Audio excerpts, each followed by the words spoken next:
Washington, the United States sanctioned two North Korean officials on Tuesday, December 26, over their country's ballistic missile program, in Washington's latest effort to punish Pyongyang for its weapons development drive.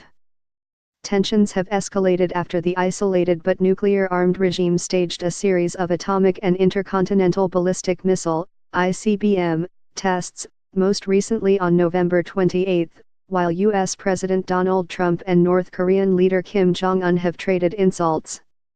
Treasury is targeting leaders of North Korea's ballistic missile programs, as part of our maximum pressure campaign to isolate the DPRK and achieve a fully denuclearized Korean peninsula, Treasury Secretary Stephen Mnuchin said in a statement, referring to North Korea by its formal initials.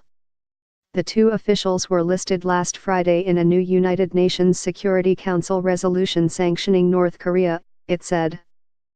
Kim Jong-sik reportedly is a key figure in North Korea's ballistic missile development, including efforts to switch from liquid to solid fuel, and Ri Pyongyang is reported to be a key official involved in North Korea's intercontinental ballistic missile development, the Treasury statement said.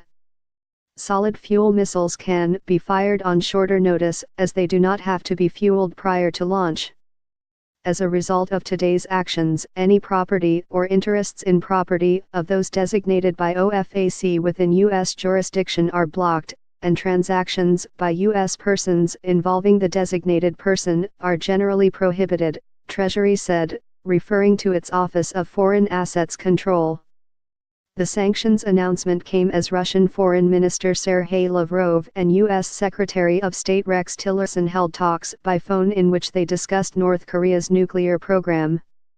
New UN sanctions. The sides were united in the opinion that nuclear missile projects in North Korea violate the demands of the UN Security Council, the Russian Foreign Ministry said after the call. Lavrov once again highlighted that it is unacceptable to exacerbate tensions around the Korean peninsula with Washington's aggressive rhetoric toward Pyongyang and increasing military preparations in the region, it said. Trump habitually refers to Kim as Little Rocket Man and has threatened to utterly destroy his regime with fire and fury. North Korea has branded Trump a mentally disturbed dotard. It was underlined that it is necessary to move from the language of sanctions to the negotiating process as soon as possible, the statement said, adding that it was Tillerson who initiated the call. On Friday, the UN Security Council unanimously passed new, US-drafted sanctions that will restrict oil supplies vital for North Korea's missile and nuclear programs. The third raft of sanctions imposed on the North this year, sparked by last month's ICBM test, also received the backing of China, the North's sole major ally and economic lifeline. The sanctions also order the repatriation of North Korean workers sent abroad to earn much-needed revenue for Kim's regime. North Korea slammed the fresh UN sanctions as an act of war.